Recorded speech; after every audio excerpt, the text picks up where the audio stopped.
और जोरदार तालियों के साथ आप सभी की तालियों के बीच हमारे विजनरी लीडर, हमारे मुख्यमंत्री, हमारे सबसे प्रिय मुख्यमंत्री जी डॉक्टर मोहन यादव जी का हम हार्दिक स्वागत, हार्दिक अभिनंदन करते हैं आज के इस टूरिज्म समिट में। और सबसे पहले माननीय मुख्यमंत्री जी, माननीय केंद्रीय मंत्री जी श्री गजेंद्र सिंह शेखावत जी का स्वागत कर रहे हैं, उनको पुष्प गुच्छ भेंट कर रहे हैं।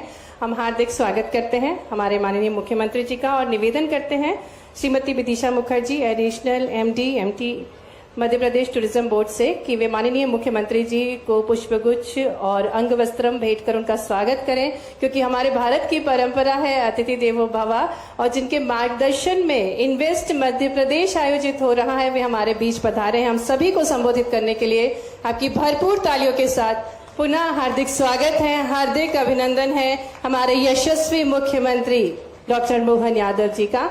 और बिना विलंब करे, I would like to invite our visionary leader with a wonderful motive to create a golden era of Madhya Pradesh, not only Madhya Pradesh, our India also, and he's welcoming our dignified guest, very known actor Shri Pankaj Tripathi ji. बहुत बहुत स्वागत है आपका भी मंच पर।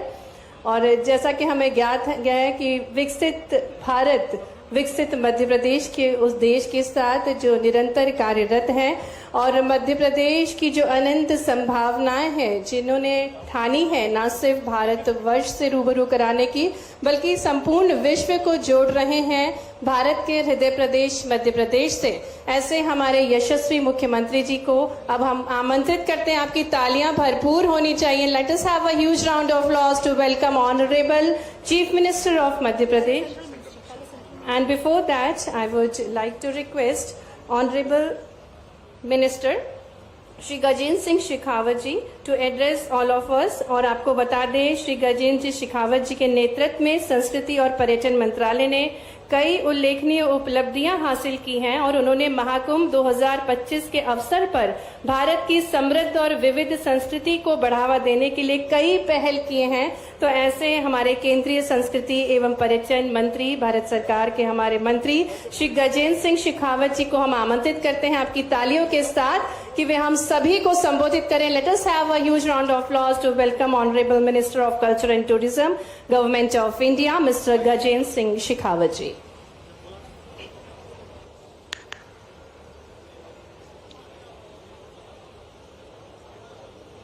मध्य प्रदेश सरकार द्वारा आयोजित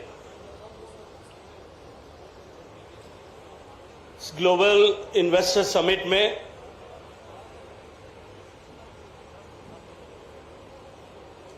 और उसके एक हिस्से के रूप में आयोजित मध्य प्रदेश में जो देश का दिल है,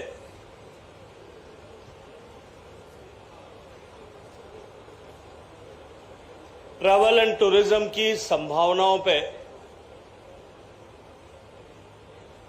विचार विमर्श के लिए जो ये सत्र आयोजित किया गया है, उसमें हम सब के बीच में उपस्थित मध्य प्रदेश के सम्माननीय मुख्यमंत्री और मेरे मित्र आदरणीय श्री मोहन यादव जी, मंच पर उपस्थित मध्य प्रदेश के सम्माननीय tourism minister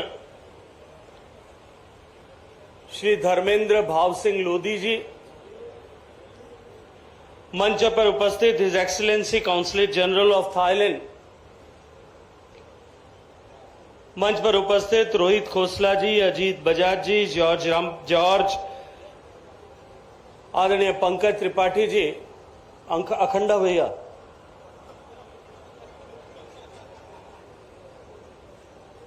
industry stake holders, partner,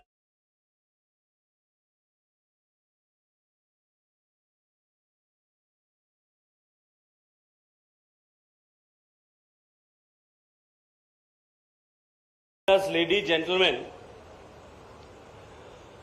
साहब अभी शिवशंकर शुक्ला जी ने विस्तार से एक प्रेजेंटेशन हम सबके सामने किया।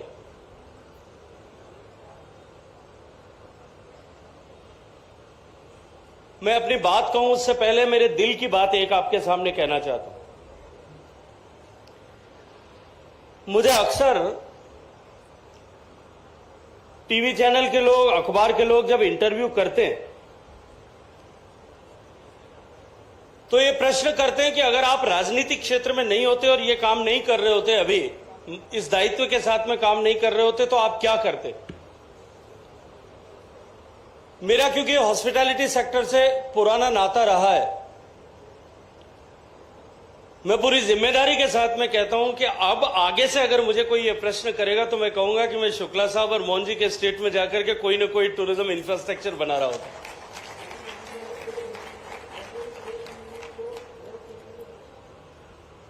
माननीय प्रधानमंत्री जी ने कल इस समिट का उद्घाटन किया है और अपना उद्घाटन के भाषण में जो भारत में संभावनाएं, जिन क्षेत्रों में, 3 क्षेत्रों में जो आने वाले समय में भारत की इकोनॉमी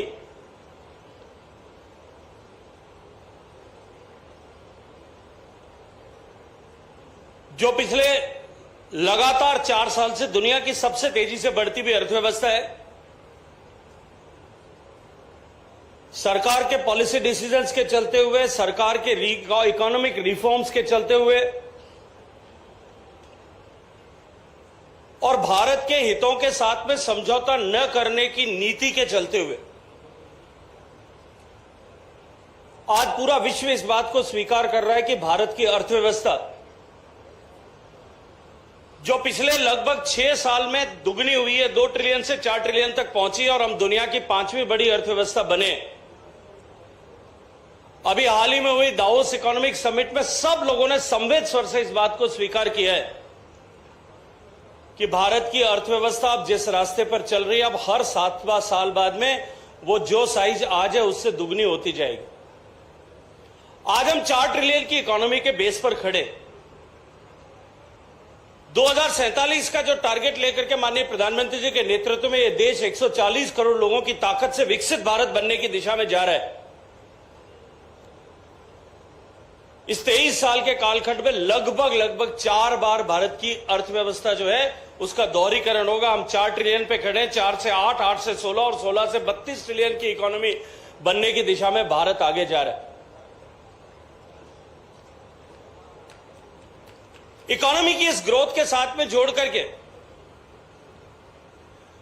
जो ट्रैवल एंड टूरिज्म सेक्टर को सबसे ज्यादा लाभ जिस दृष्टिकोण से होता है, उसके 2 पक्ष हैं। पहला पक्ष कि जब सरकार में देश की अर्थव्यवस्था बड़ी होती है, जीडीपी की साइज बढ़ती है, टैक्स कलेक्शन बढ़ता है, तो सरकार के पास में इंफ्रास्ट्रक्चर पर खर्च करने के लिए ज्यादा संसाधन होते हैं।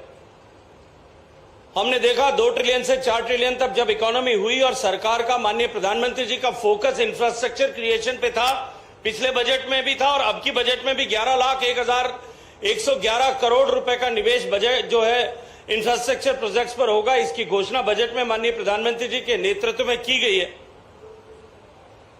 देश में पिछले 10 साल में 1,50,000 किलोमीटर के नए नेशनल हाईवेज और सड़कें बनी। देश के रेलवे सेक्टर का complete electrification, almost complete electrification संपन्न हो गया। देश ने new generation semi high speed trains को 1 से शुरू होकर के 100 तक पहुंचते हुए देखा।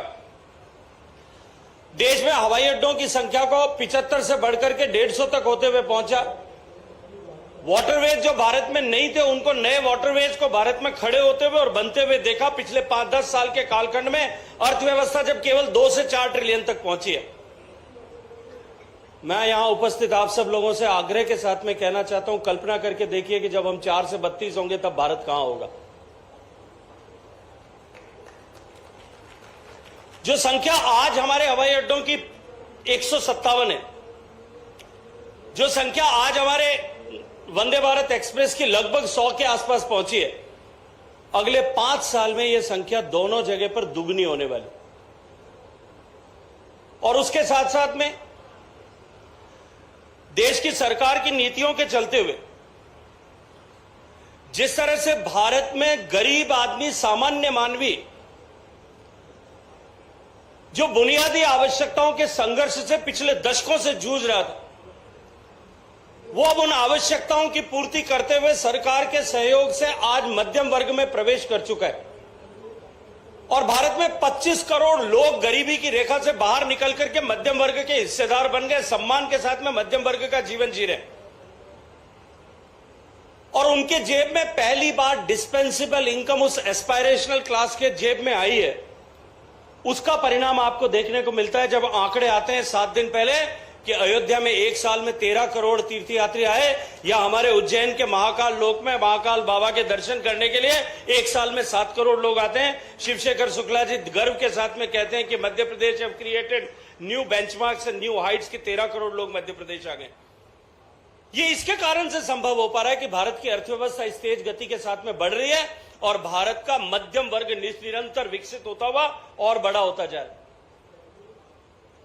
सरकार जब इस बात की घोषणा करती है कि हम टैक्स में कटौती करेंगे, उसका बिगेस्ट बेनिफिशियरी अगर कोई सेक्टर आने वाले समय में रियल एस्टेट और मैन्युफैक्चरिंग से भी पहले अगर कोई सेक्टर आने वाले समय में होने वाला है इस साल के बाद में, वो ट्रैवल एंड टूरिज्म का सेक्टर होने वाला है।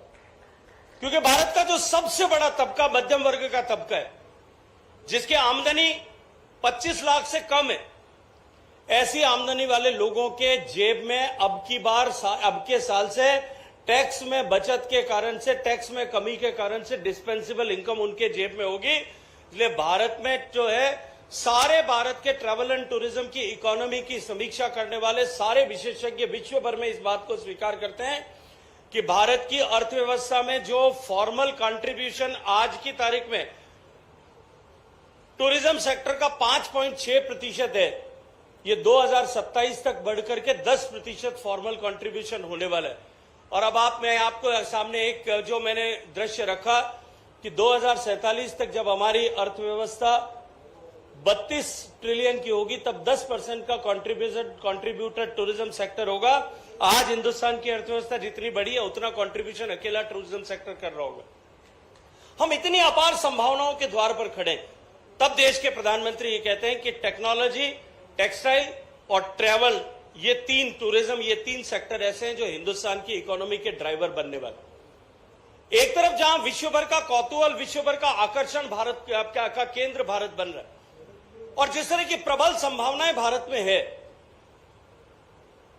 भारत को देखने का नजरिया पूरे विश्व भर का जिस तेज गति के साथ में एक बार वापस बदल रहा है, भारत के बढ़ते हुए सामर्थ्य के कारण से भारत के प्रति देखने का नजरिया जिस तरह से बदल रहा है, आप कल्पना करके देखिए, योग भारत से निकल करके आज से 200 साल पहले भारत से निकल करके यूरोप में गया था, लेकिन योग की पहचान नहीं बन पाई।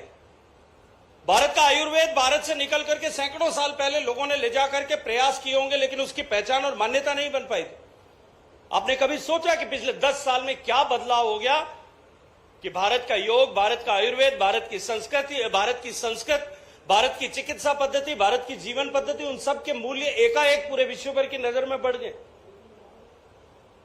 और वो सिर्फ इसलिए हुआ कि भारत का सामर्थ्य बढ़ गया है, भारत की ताकत बढ़ गई। कोई भी समर्थ व्यक्ति, हम किसी गरीब के घर पे जाएं, पंकज भाई, गरीब के घर में जाएंगे, हमारे मन में किस तरह का भाव होता है?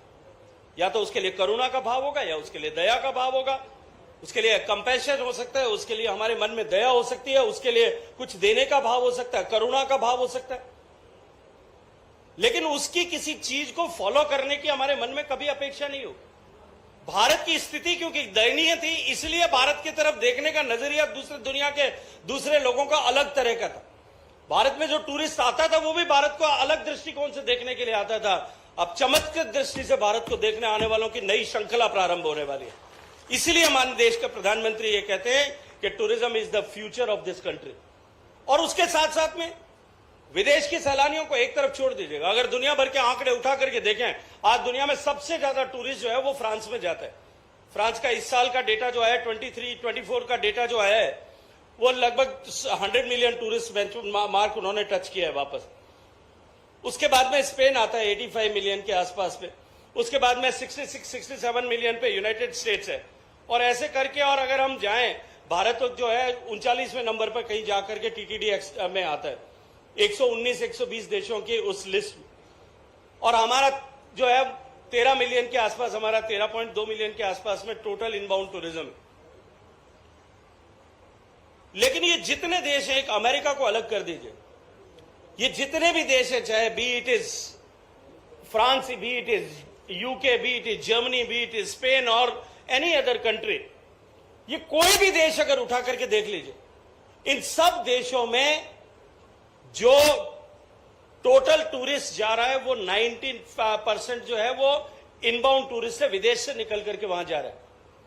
जबकि भारत में हमारे यहां पे डोमेस्टिक टूरिज्म की अपार संभावनाएं, आज जहां भारत का 13 मिलियन का भारत का टोटल इनबाउंड टूरिज्म है, वहां डोमेस्टिक टूरिज्म जो है, इस बार के कुंभ के आंकड़ों को फैक्टर नहीं कर रहा हूं, केवल पिछली बार के आंकड़ों की बात करता हूं, तो भी जो है वो 250 मिलियन, 2.5 बिलियन के आसपास में 250 करोड़ होता है।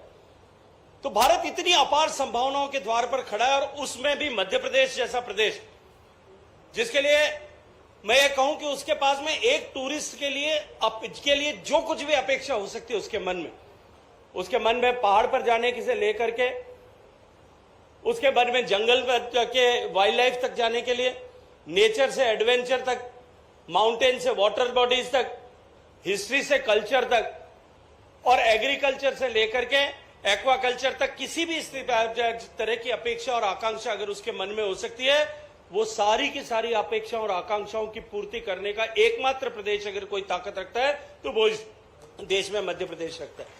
और जिस तरह से मध्य प्रदेश में इंफ्रास्ट्रक्चर का ग्रो हो रहा है, उस ताकत के चलते हुए, और जिस तरह के इंसेंटिव्स मध्य प्रदेश ने कही, जैसा मैंने कहा अपनी बात कहते हुए, मैंने प्रारंभ करते हुए जो बात कही थी कि अगर मुझे राजनीतिक क्षेत्र में काम नहीं कर रहा होता तो मैं मध्य प्रदेश में निश्चित रूप से वापस एक बार फिर होटल बना रहा होता, क्योंकि जिस तरह के इंसेंटिव्स मध्य प्रदेश ने दिए हैं, मैं ये मानता हूं कि आने वाले समय में देश के हॉस्पिटैलिटी इंडस्ट्री का और ट्रैवल एंड टूरिज्म इंडस्ट्री का सबसे ज्यादा इन्वेस्टमेंट अगर किसी एक प्रदेश में आने की संभावना है तो मध्य प्रदेश में। हालांकि मैं कल उड़ीसा में था, कल रात को मैं उड़ीसा ट्रैवल बाजार में बात कर रहा था, और इससे पहले पिछले एक महीने में मैंने देश के अनेक प्रांतों में इस तरह के कार्यक्रमों में जाकर के चर्चा की है। मैं ये मानता हूं कि इस सेक्टर की वाइब्रेंसी को देखते हुए देश के सभी प्रदेशों में इसी तरह का प्रतिस्पर्धात्मक माहौल जो है वो दिखाई दे रहा है। पहले ऐसी जब चर्चा होती थी तो मेरे प्रदेश राजस्थान के लिए कहा जाता था कि उनकी टूरिज्म पॉलिसी जो है वो बेस्ट पॉलिसी है। यहाँ इंडस्ट्री के लोग बाग बैठे ये जानते हैं, सबसे पहले अगर किसी ने इंडस्ट्री स्टेटस दिया तो वो राजस्थान स्टेट ने लेटर एंड स्पिरिट में दिया था। लेकिन धन्यवाद करता हूं आदरणीय मोहन यादव साहब का कि उन्होंने उसके बाद में मध्य प्रदेश में उसको लागू किया, और अब तो देश में उसको लेकर के सारे राज्यों में एक कॉम्पिटिटिव स्पिरिट इसको लेकर के बनी है कि कौन टूरिज्म सेक्टर में काम करने वाले प्लेयर्स को ज्यादा इंसेंटिव देकर के अपने यहां पर आकर्षित कर सकता है। और आने वाले समय में जिस गति के साथ में भारत में टूरिज्म बढ़ रहा है, अपार संभावनाओं के द्वार पर हम सब लोग खड़े हैं। भारत सरकार भी इस दृष्टिकोण से, भारत सरकार ने भी अभी बहुत बड़े फैसले किए। अभी 50 global standard destinations, iconic destinations develop करने के लिए जो इंडस्ट्री की सबसे बड़ी डिमांड थी कि हमें इंफ्रास्ट्रक्चर का स्टेटस उस इन्वेस्टमेंट के लिए मिलना चाहिए ताकि हमारा पेबैक पीरियड बढ़ जाए, इंटरेस्ट रेट कम हो जाए, फाइनेंसिंग अपॉर्चुनिटीज और इंस्टीट्यूशंस का नंबर मल्टीप्लाई हो जाए। मैं अभिनंदन करना चाहता हूं माननीय प्रधानमंत्री जी का कि हमारे आग्रह पर माननीय प्रधानमंत्री जी ने न केवल उन 50 डेस्टिनेशंस पर इस इंफ्रास्ट्रक्चर स्टेटस को एक्सटेंड किया, अपितु 10 लाख से कम के शहर में अगर 3 स्टार एंड अबाव होटल पे कंस्ट्रक्शन होता है या उसके अलावा कोई भी टूरिज्म इंफ्रास्ट्रक्चर बनता है, उससे जो है इन्वेस्टमेंट को भी इंफ्रास्ट्रक्चर स्टेटस ऐसा मिलेगा। तो मैं ये मानता हूं कि उसके बाद में देश में एक भी स्थान ऐसा नहीं बचेगा जहां अगर टूरिज्म के सेक्टर में कोई इन्वेस्टमेंट किया जाता है वो इंफ्रास्ट्रक्चर का स्टेटस अवेल नहीं कर पाएगा। और उसके ऊपर जो साथ में फैसिलिटीज स्टेट गवर्नमेंट जो इंसेंटिव्स दे रही है, मैं ये मानता हूं कि आने वाले समय में भारत में जो आज सबसे बड़ी चुनौती हमारी है वो है हमारा कॉस्ट ऑफ टूरिज्म बढ़ रहा है, क्योंकि डिमांड के अगेंस्ट में, सप्लाई के अगेंस्ट में, नंबर ऑफ रूम्स के अगेंस्ट में, नंबर ऑफ सीट्स जो है हमारे एयरक्राफ्ट की जो सीट्स हैं उसके कंपैरिजन में डिमांड ज्यादा बढ़ गई है, उसके कारण से कॉस्ट बढ़ी है। खोसला साहब उससे खुश हो सकते हैं कि इनकी होटल में जो कमरा 10,000 रुपए में बिकता था आजकल ये 30,000 रुपए में भी हाथ जोड़ने के बाद में देते हैं। लेकिन उसके कारण से हमारा टूरिज्म जो है वो प्रभावित होता है। हम नंबर ऑफ रूम्स किस तरह से बढ़ाएं, हालांकि अभी ये जब बात कर रहे थे कि 1903 में पहला ताज इन्होंने शुरू किया, उसके बाद मुझे लगता है शायद 55 साल लगे होंगे रामबाग तक पहुंचने में, बॉम्बे से निकल करके, और वहां से निकल करके 100 तक पहुंचने में जो है इनको लगभग 100 साल लगे। और अभी IHCL हर महीने में 5 नए होटल्स को अपने अम्ब्रेला में साइन कर रहा है। इसी की तरह की हालत मैरियट की है, इसी तरह की हालत रेडिसन कार्लसन की है। सारे ग्रुप्स इसी गति के साथ में अपने होटल्स का नेटवर्क विस्तृत कर रहे हैं। और ये जो इंसेंटिव्स राज्य सरकारों ने देना शुरू किया है और भारत सरकार ने जो इंसेंटिव घोषित किया है, मैं ये मानता हूं कि सबसे ज्यादा तेज गति से नंबर ऑफ रूम्स अगर कहीं बढ़ेंगे तो वो भारत में, दुनिया में अब बढ़ने वाले। इसी तरह से एविएशन सेक्टर में भी आज की तारीख में हमारे जो हवाई अड्डों की बात मैंने की, अगर उससे आगे बढ़कर के मैं हवाई जहाज की बात करूं, भारत में कुल मिलाकर के अभी ऑपरेशनल एयरक्राफ्ट सारे सब मिलाकर के जो इंडियन एविएशन सेक्टर में काम करने वाली कंपनीज के पास में है, वो सब मिलाकर के लगभग 450 के आसपास में है। अब जो है, अब की बार इस समय के एविएशन में जितने ऑर्डर्स गवर्नमेंट इंडिया के प्लेयर्स ने प्लेस किए हैं, आने वाले 3 साल में भारत में नंबर ऑफ एयरक्राफ्ट की संख्या जो है वो जितने अभी हैं उससे 3 गुना होने वाली। 850 से बढ़कर के 2500 से बाहर ये संख्या हो जाएगी। निश्चित रूप से अपार संभावनाएं हैं।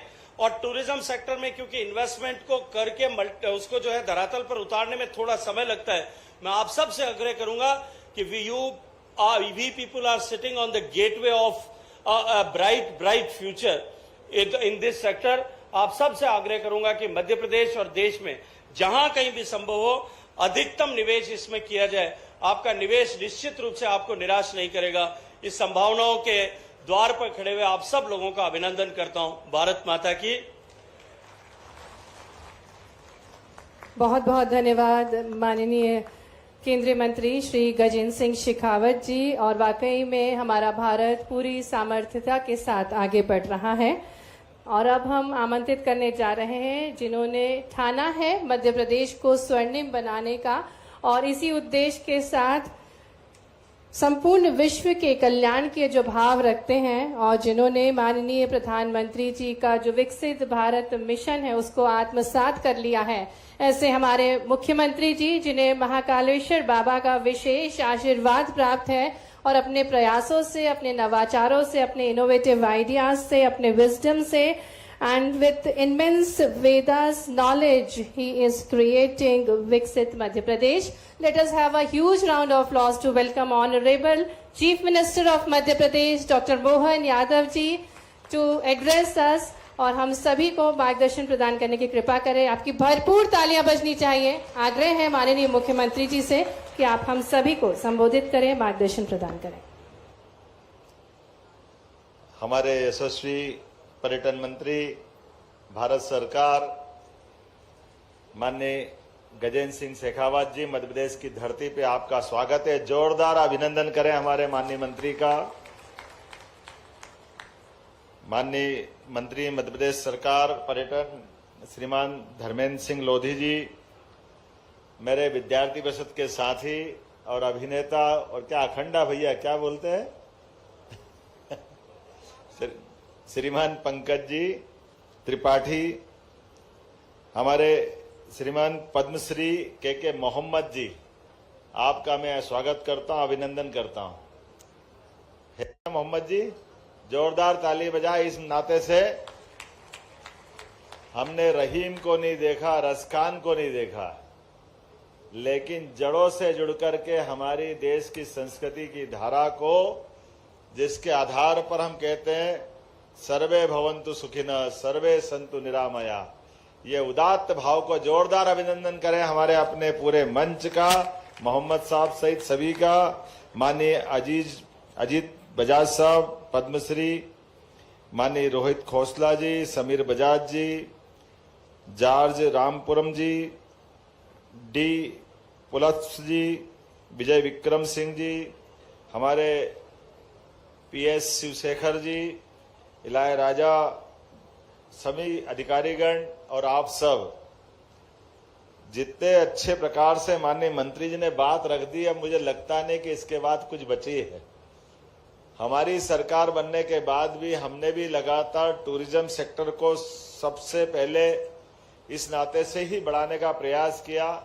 कुछ चीजें आपको जानकारी के लिए जरूर बताना चाहूंगा।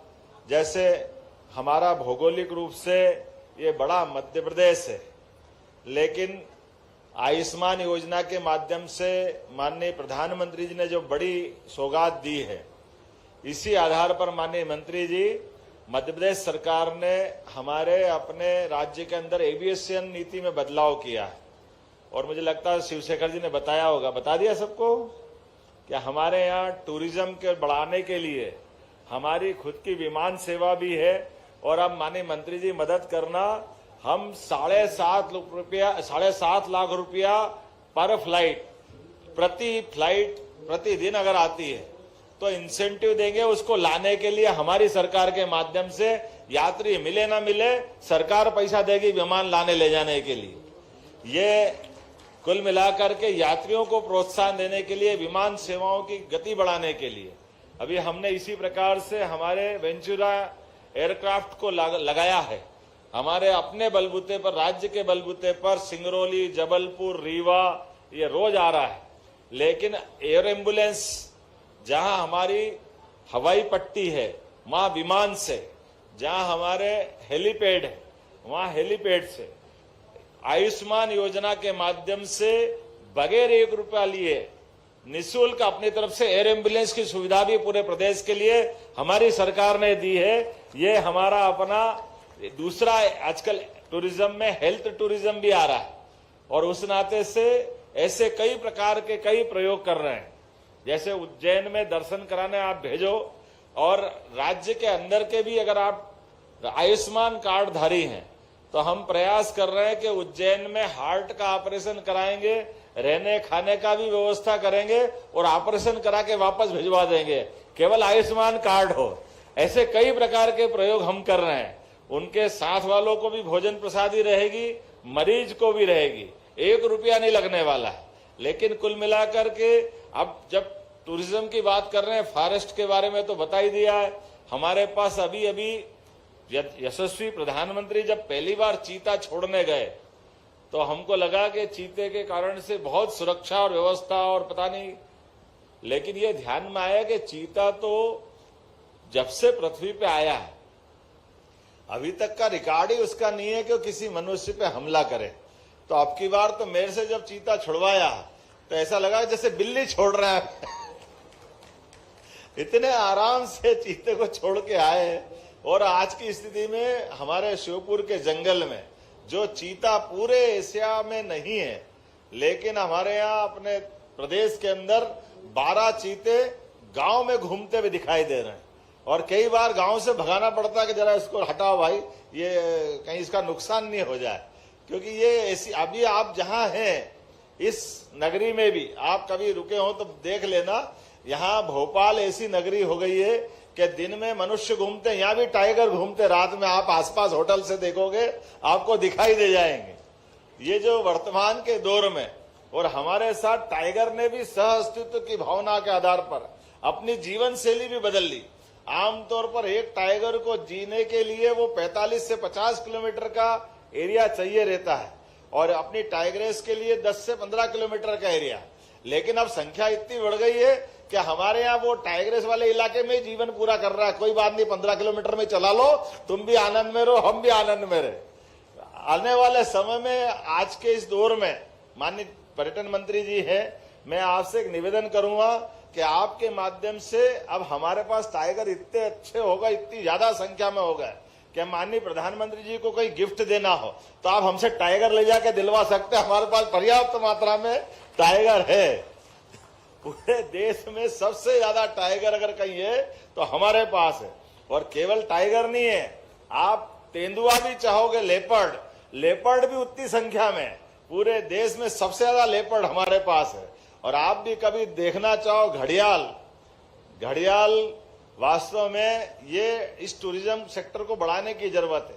चंबल हमारी विश्व की सबसे सुंदर स्वच्छ नदी अपने इस मध्य प्रदेश के अंदर है। और अभी मैं घड़ियाल के बच्चे छोड़ के आया।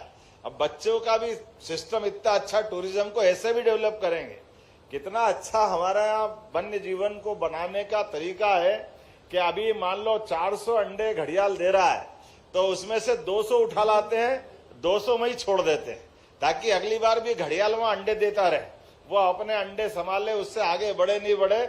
लेकिन जो अंडे हमारे पास आ जाते हैं 2-2.5 साल उन अंडों से बच्चे निकाल करके उनको अपने लगभग 2.5 फीट से ऊपर बड़ा करते हुए 2.5 साल के बाद, जैसे मैं अभी छोड़ के आया हूं, लगभग 90 घड़ियाल हमने छोड़े हैं। उसमें हर 15 दिन में, महीने भर में, सितंबर अक्टूबर के बाद से ये अपना फरवरी आखिरी मार्च फर्स्ट वीक तक लगातार घड़ियाल छोड़ने का, और जहां घड़ियाल नदी में छोड़ रहे हैं वो दृश्य भी इतना बढ़िया दिखता है। वो आपका घड़ियाल चाहो तो आप हाथ से पकड़ के भी छोड़ दो, कभी कभी मुंह बड़ा कर देता बड़ा वाला, वो कभी आप तरफ पलटा ले तो डरना मत, कोई फर्क आपके सारे प्रबंधन है। लेकिन घड़ियाल क्या, गिद्ध भी इतनी ही बड़ी संख्या में है।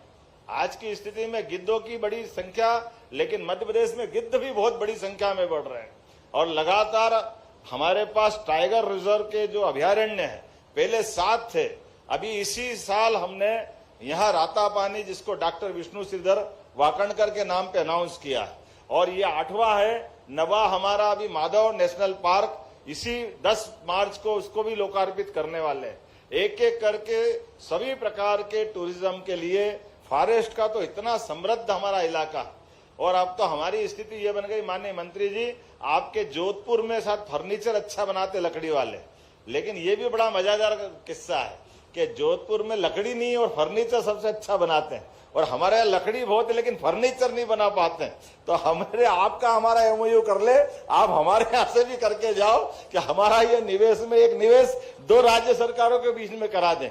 आपकी मौजूदगी से जब आप जल शक्ति मंत्री थे तो आपने, मुझे इस बात का गर्व है, जोरदार अभिनंदन करें, केन बेतवा नदी का बड़ा प्रोजेक्ट और पार्वती काली सिंध का भी आपके आग्रह से, आपकी मदद से यशस्वी प्रधानमंत्री श्रीमान नरेंद्र मोदी जी ने, CR पाटिल जी के माध्यम से, ये जो हमारे राज्यों के परस्पर संबंध अच्छे रहना चाहिए, ये नए दौर का भारत है।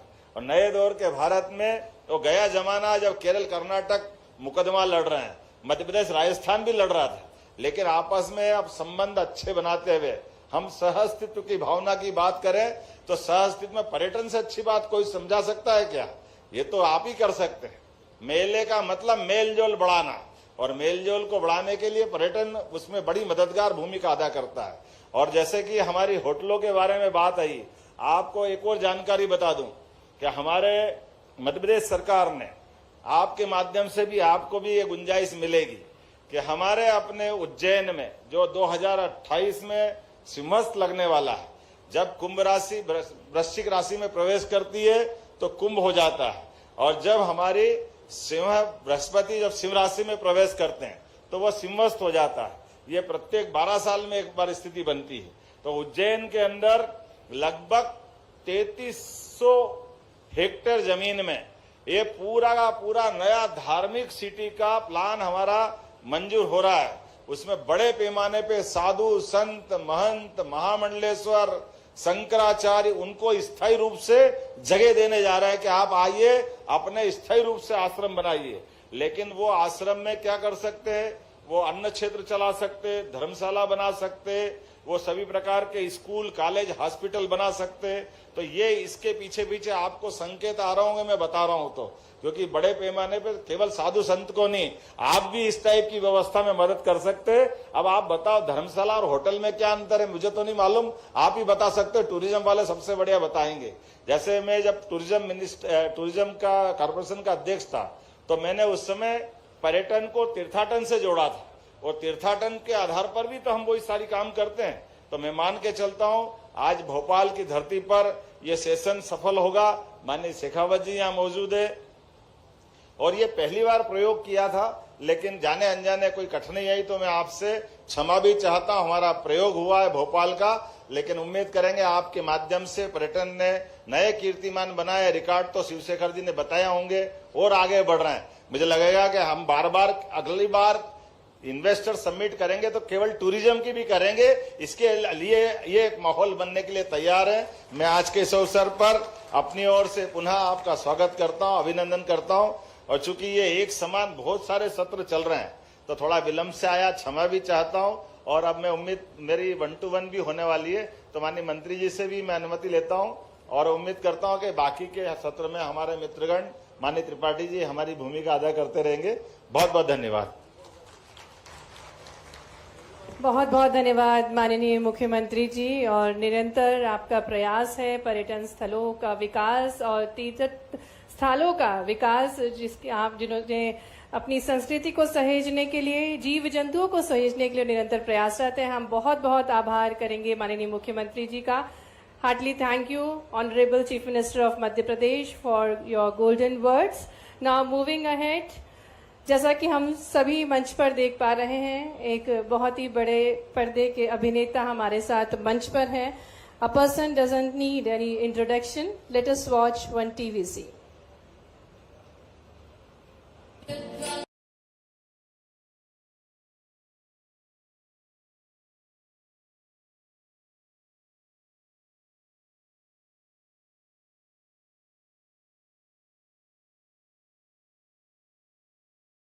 सच्चाई दिखते हैं, जिनको कई पुरस्कार मिले हैं। एक बहुत ही अच्छा quote, he thinks reading and travelling not only makes us good artist but also open minds and help in becoming good human being. तो अब सिर्फ ना अपने अभिनय के साथ बल्कि हर इंसान को एक अच्छा इंसान बनने की जो प्रेरणा देते हैं। आपकी जोरदार तालियों के साथ मैं उनको आमंत्रित करती हूँ फॉर हिज मोटिवेशनल वर्ड्स। आपका बहुत बहुत स्वागत है और आपको हम मान चुके हैं हमारे मध्य प्रदेश का ब्रांड एम्बेसडर। तालियां मध्य प्रदेश की जोरदार होनी चाहिए, जो निरंतर अपने अभिनय के साथ और अपने प्रेरणा विचारों से हम सभी युवाओं के हौसलों को बुलंद कर रहे हैं। Thank you. जय श्री महाकाल। हाँ, अरे अच्छा आपने महाकाल की याद दिला दी। नमस्ते, गुड इवनिंग, सभी को प्रणाम। आदरणीय मंत्री जी भारत सरकार शेखावत जी को भी मेरा प्रणाम। शिवशेखर शुक्ला जी, मुझे याद है 2 साल पहले फिल्म फेस्टिवल गोवा में चल रही थी, अपनी इफी गोवा। तो वहां मैं स्त्री की शूटिंग कर रहा था चंदेरी में। तो शुक्ला जी ने कहा कि तुमने यहाँ पे 4 फिल्में की हैं और तुम्हारी सारी फिल्में वो हिट हैं, स्त्री 1, स्त्री 2, ओ माई गॉड 2 और लुक्का छुपी। ये 4 फिल्में हमने MP में शूट की और 4 ब्लॉकबस्टर हैं। तो हमारे पैनल के लिए बातचीत के लिए गोवा तुम आ जाओ। तो मैं बोला ठीक है मैं आता हूं। तो गोवा में हम गोवा फिल्म फेस्टिवल में फिल्म बाजार के मैरियट होटल में हम ये MP से संबंधित बातें कर रहे थे। तो मैंने सर को बताया, मुझे ख्याल से 15 साल पहले 2007 में, अब कितने साल हुए मुझे याद नहीं, एक MP टूरिज्म डिपार्टमेंट ने फिल्म बनाई थी। एक पर्यटक महिला MP घूमने आती है और मैं गाइड बन के उनको घुमाने आता हूं। तो मैं बाई रोड पूरा MP घुमा था, भीमबेटका, सांची, पिलखुआ, भोजपुर, ग्वालियर, विदिशा, सब जगह पूरा MP में, बहुत जगह का नाम भूल रहा हूं। तो 20 दिन हम लोग सितंबर महीने में बाई रोड पूरा MP घूम के वो फिल्म बना रहे थे। उस वक्त मैंने MP की खूबसूरती देखी। मॉनसून के बाद कितना सुंदर लगता है। नर्मदा के तट पे गए थे, होशंगाबाद गए थे। तो मुझे प्यार तो तभी हो गया था, तब किसी फिल्म की शूटिंग नहीं हुई थी, दूसरी बाद वालियों की। तो मैं सौभाग्यशाली हूं कि परमात्मा ने, महादेव ने महाकाल का नाम लिए। मैं पैदा हुआ बिहार में, मेरी कर्म भूमि मुंबई है, पर MP से कुछ जुड़ाव है। इसलिए नहीं कि सिर्फ ब्रांड एम्बेसडर बन गया, वो बाद में बना, जुड़ाव पहले बन गया था। सर ने कहा जैसे कि मैं राजनीति से ना रहूं तो मैं यहाँ पे कोई इंफ्रास्ट्रक्चर डेवलप करूंगा। तो मेरी भी वैसे ही मंशा है कि मैं, जैसे कल रात में शहर में नहीं था, मैं रातापानी फॉरेस्ट में चला गया। मैं रात को वहीं पे रहा और शाम को थोड़ी सफारी भी की, जानवरों को देखने भी गया। तो MP सच में विलक्षण है, अद्भुत है। और ना सिर्फ विदेशी पर्यटकों को, हमारे जो घरेलू पर्यटक हैं, जो लोग अन्य प्रदेशों के हैं, उनको भी बताना पड़ेगा कि कितना सुंदर है एमपी। और आप आके देखो, मुझे लगता है जंगल देखने के लिए बहुत सारे सेलिब्रिटी लोगों की तस्वीरें आती हैं, साउथ अफ्रीका चले गए। क्या जरूरत है इतना दूर जाने की? भारत में, मध्य प्रदेश में है ना इतने जंगल। एक और किस्सा सुनाऊं, हम फुकरे 3 फिल्म की शूटिंग कर रहे थे खजुराहो में, पन्ना में। तो पन्ना नेशनल पार्क के पास खजुराहो में पूरी टीम रुक गई एक बड़े होटल में, जो स्टार कैटेगरी का होटल था। मैं इकलौता अभिनेता था। मैंने प्रोडक्शन को बोला कि पास में पन्ना नेशनल पार्क में एमपी टूरिज्म के गेस्ट हाउस हैं, मेरी व्यवस्था वहां कर दो, मैं होटल में नहीं रहूंगा। और 15 दिन मैं मेरी टीम के साथ, जो केन रिवर के पास में गेस्ट हाउस है सर अपना फॉरेस्ट का, उसमें रहा। और मैं रोज रात को छत 2nd फ्लोर पे था, पीछे जाता था बालकनी में और खीरे और रोटी फेंकता था और हिरन आती थी खाने के लिए। चांदनी रात का मौसम था, वो शुक्ल पक्ष का दौर था। तो वो 15 रात मेरे जीवन के सबसे सुंदर रातें हैं, जब जंगल के किनारे खड़ा होकर चांदनी रात में जंगल को देख रहा हूं और जंगल को सुन रहा हूं। कल जब हम रातापानी घूम रहे थे तो वहां के फॉरेस्ट रेंजर थे एक कार्तिकेय, तो और धनंजय जी थे मेरे साथ में, अदिति थी। तो वो सब चिंतित थे कि बाघ दिखेगा कि नहीं दिखेगा। मैं बोला मैं बाघ देखने नहीं आया हूं, मैं जंगल को महसूस करने आया हूं।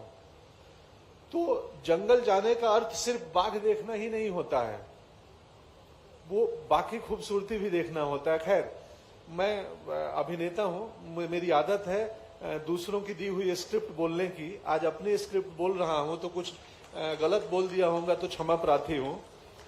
पर एमपी सच में अद्भुत है, सुंदर है। मैं जुड़ा हुआ हूं हृदय से।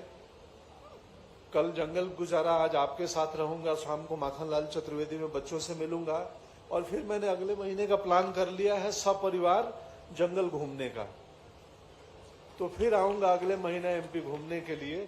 और मैं अपने सोशल मीडिया हैंडल से भी, बाकी चीजों से भी आग्रह करूंगा भारत के जनता को कि एक बार भारत के हृदय में आइए और देखिए कितना खूबसूरत है और यहाँ के लोग कितने खूबसूरत हैं।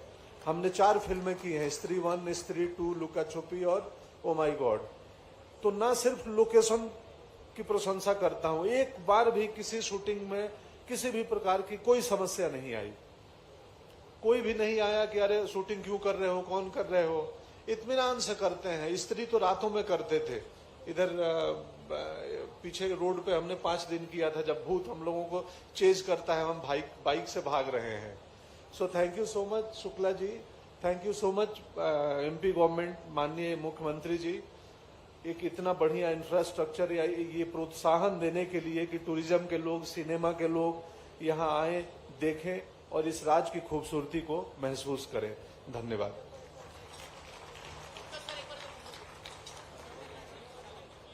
हेलो, बहुत बहुत धन्यवाद पंकज त्रिपाठी जी। और बिल्कुल आपने सही बात कही, स्क्रिप्ट की बातें तो आप हमेशा दर्शकों के सामने प्रस्तुत करते हैं। आज आपने दिल से अपनी बात रखी है। हम सभी के बीच जोरदार तालियां हो जाएं पंकज त्रिपाठी जी के लिए।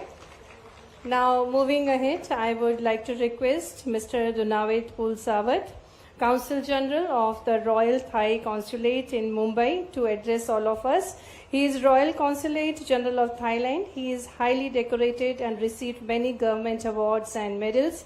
He has received at various embassies, has been an integral part of Foreign Consular and Asian Affairs. Let us have a round of applause to welcome him, Mr. Dunavet Pulsawat, to address all of us. जोरदार तालियां बजना चाहिए। हमारे बीच सम्मानीय अतिथिगण हैं, अंतर्राष्ट्रीय अतिथिगण हैं, उनका हम स्वागत करें। Honorable Ministers, distinguished guests, ladies and gentlemen, thank you for Madhya Pradesh Tourism for inviting me to attend this event. I would like to take this opportunity to share the Thailand experience on how to promote tourism industries. You may know, last year we have 35 million foreign tourists go to Thailand, and This is contribute to around 14% of our GDPs. And thank for the Indian strong economies and a lot of disposable income. There are 2.1 million Indians go to Thailand alone. Thank you very much for your contributions. You see, the tourism industry in Thailand is start in 1998 when we are launching the Amazing Thailand campaign. Since then, our tourism industry is developed so very fast and very strong.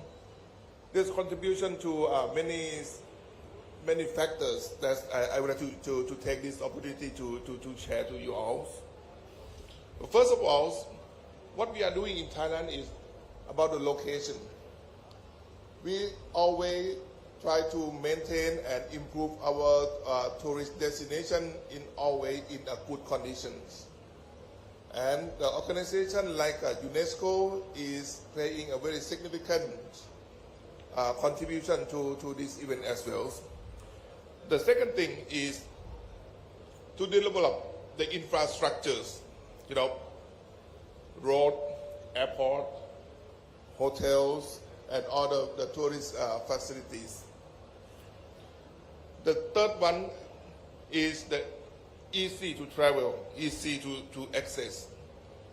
That's what we are doing. We increase the flights from various destinations to Thailand, and we have a very efficient visa-free scheme so that the tourists can get access to Thailand easy and very convenient. The next one is the government. The government supported. There's a lot of incentive for the tourist industries, both the people, the private sectors, which is I know that right here in India, the tourist sector has get a very strong support from the Indian government, both central government and also in the state governments. But the most important thing is we are thinking this is the private sector participation. The private sector have to be very active and very cooperate with the government sector to do the tourism promotion as well. Because I always say that in every embassy that I was there, I always promote the tourist industry. But those who know best about your location, about your destination, is the local. So the Thai tourist business is take a very serious to go abroad and to promote their own destination, their own province. They are very efficient. And the most important thing that I would like to share is you have to learn your customers. You have to know what is your customer want and how to satisfy them. Most important examples, Indian tourists. We know that you have a very sensitive about the food. We have a lot of food restrictions, something like that. If you are going to Thailand now, in Bangkok or in Phuket, in major city, you will find very easy to have Indian food, vegetarian, even the Jain food, very easy accessible to it. This make our Indian friend is very comfortable to go to Thailand and they don't have to worry about the food restriction, the religious thing, or about the wedding. We know that the wedding is a big thing for the Indian, and they have a very big event. So our hotel get expanded, that the room is get bigger a lot. The banquet hall get expanded. That thing is, you have to know your customer very well. Yes, thank you.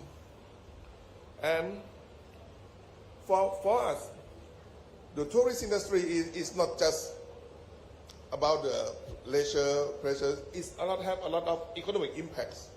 the money that tourists spend in your countries, in the location, going into everybody in the communities.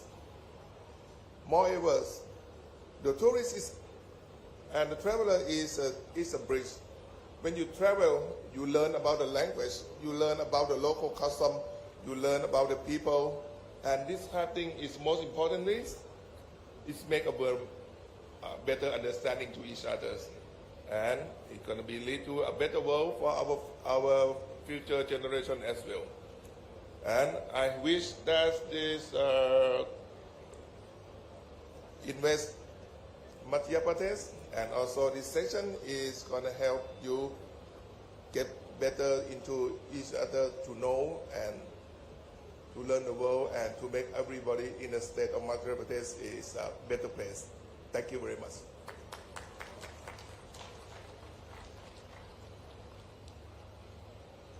Thank you so much, Mr. Dunavait Bulsawat ji, for expressing your thoughts on overview on tourism. और अब हम आमंत्रित करते हैं माननीय श्री धर्मेंद्र भाव सिंह लोधी जी को, माननीय राज्य मंत्री स्वतंत्र प्रभार संस्कृति पर्यटन धार्मिक न्यास व धर्मस्य विभाग, आपके नेतृत्व में मध्य प्रदेश पर्यटन क्षेत्र में नए आयाम स्थापित कर रहा है। आपकी जोरदार तालियों के साथ आमंत्रित करते हैं माननीय राज्य मंत्री जी श्री धर्मेंद्र भाव सिंह लोधी जी को, जिनकी दूरदृष्टिता से और संकल्प से राज्य के पर्यटन को बढ़ावा प्राप्त हो रहा है। ऐसे हमारे राज्य मंत्री जी से आग्रह है कि आप सभी को संबोधित करें। आपकी तालियां भरपूर होना चाहिए। और इस सेशन के बाद बिग बॉस वॉइस आपके बीच होगी। आग्रह माननीय राज्य मंत्री जी से कि आप सभी को संबोधित। बोलिए भारत माता की।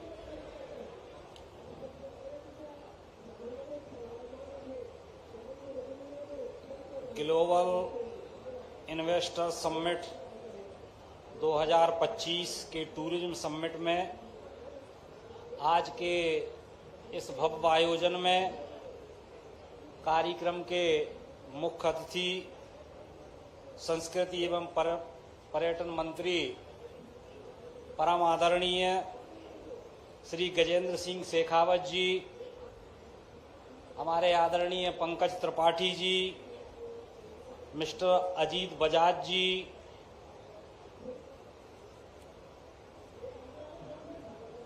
के मोहम्मद जी, जॉर्ज रामपुरम जी, आदरणीय रोहित खोसला जी, डी पुलस्वत जी, आदरणीय शिवशेखर शुक्ला जी, इलैया राजा जी, और इस कार्यक्रम में देश दुनिया से पधारे अतिथिगण, उद्योगपति, पर्यटन प्रेमी भाइयों और बहनों, झीलों की नगरी भोपाल में आप सभी का हार्दिक स्वागत है, वंदन है, अभिनंदन है। आज का यह गरिमामयी अवसर मध्य प्रदेश की समृद्धशाली आध्यात्मिक, सांस्कृतिक, धार्मिक और प्राकृतिक धरोहर को संजोने और उसे वैश्विक पटल पर स्थापित करने का एक अनूठा प्रयास है। हाल ही में अमेरिका के एक प्रतिष्ठित जर्नल का उल्लेख करते हुए देश के यशस्वी प्रधानमंत्री माननीय नरेंद्र मोदी जी ने कहा कि मध्य प्रदेश दुनिया के 10 सर्वश्रेष्ठ पर्यटन स्थलों में से एक है। निश्चित रूप से यह बात हम सबके लिए गौरव का विषय है। पर्यटन की दृष्टि से मध्य प्रदेश असीम संभावनाओं वाला राज्य है और हमारे प्रदेश में पर्यटन और तीर्थाटन के लिए वह सब कुछ है जो एक पर्यटक को चाहिए।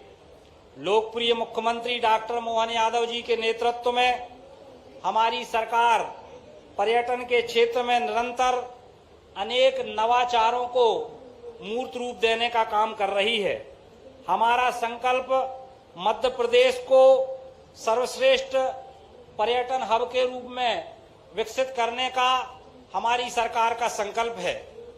मैं सभी अतिथियों को बताना चाहता हूं कि मध्य प्रदेश वाइल्ड लाइफ और सांस्कृतिक दृष्टि से अत्यंत समृद्ध प्रदेश है। मध्य प्रदेश में 12 नेशनल पार्क, 25 से अधिक वन्यजीव अभयारण्य है और हमारा प्रदेश टाइगर स्टेट कहा जाता है और अब हम चीता स्टेट के नाम से भी जाने जाते हैं। मध्य प्रदेश में खजुराहो, सांची, भीमबेटका 3 विश्व धरोहर स्थल हैं और 11 सांस्कृतिक और पुरातात्विक स्थल यूनेस्को की संभावित सूची में सम्मिलित किए गए हैं। मध्य प्रदेश में सांस्कृतिक और धार्मिक पर्यटन को बढ़ावा देने के लिए माननीय मुख्यमंत्री जी के नेतृत्व में 20 धार्मिक और सांस्कृतिक लोकों का निर्माण किया जा रहा है। इसके साथ ही मर्यादा पुरुषोत्तम श्री राम के चरण जहां जहां पड़े ऐसे स्थानों को चिन्हित करके श्री राम वन गमन पथ पर भी काम मध्य प्रदेश में शुरू हुआ है। इसके साथ ही भगवान कृष्ण ने जहां लीलाएं की उन सारे स्थानों को चिन्हित करके श्री कृष्ण पाथेय के रूप में हमारी सरकार ने उन स्थानों को चिन्हित कर पर्यटन के रूप में विकसित करने का संकल्प लिया है और उस दृष्टि से काम शुरू हुआ है। भारत के पर्यटन मंत्री सम्माननीय शेखावत जी यहां बैठे हैं।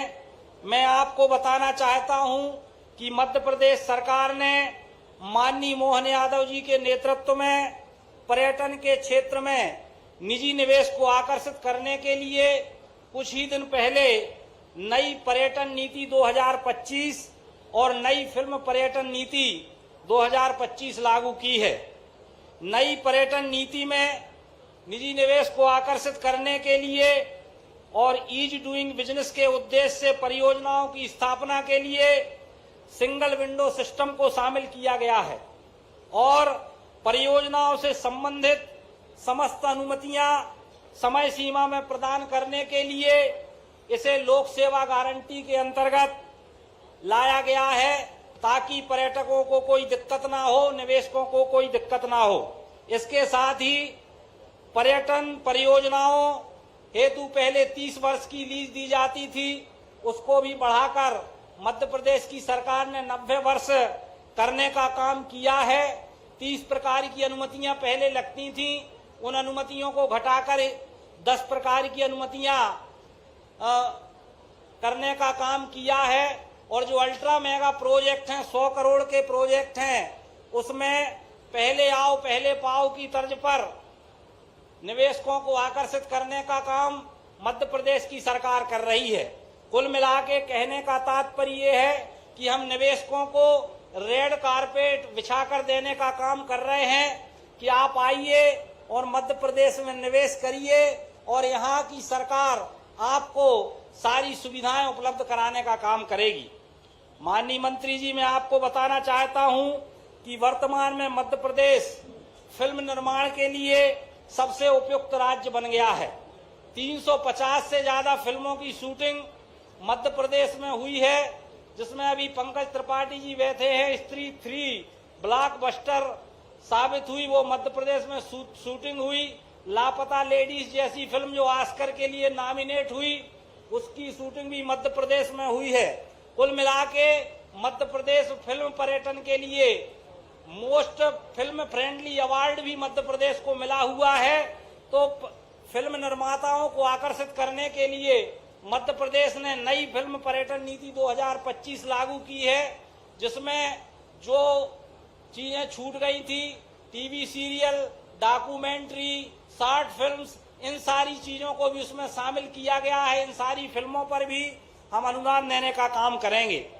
तो मैं आपसे कहना चाहता हूं कि मध्य प्रदेश में पर्यटन के क्षेत्र में निवेश की अभी असीम संभावनाएं हैं। आज इस पर्यटन समिट के भव्य आयोजन में मैं दुनिया भर के लोगों से कहना चाहता हूं कि आएं और मध्य प्रदेश को देखें, मध्य प्रदेश में निवेश करें। मेरा विश्वास है कि जितना आत्मिक संतोष और सुखद अनुभूति आपको मध्य प्रदेश में आके होगी, उतनी दुनिया में आपको कहीं नहीं मिलेगी। मैं इस भव्य आयोजन में पधारे सभी अतिथियों का फिर से एक बार बहुत बहुत स्वागत करता हूं, वंदन करता हूं, अभिनंदन करता हूं, आभार व्यक्त करता हूं। बोलिए भारत माता की।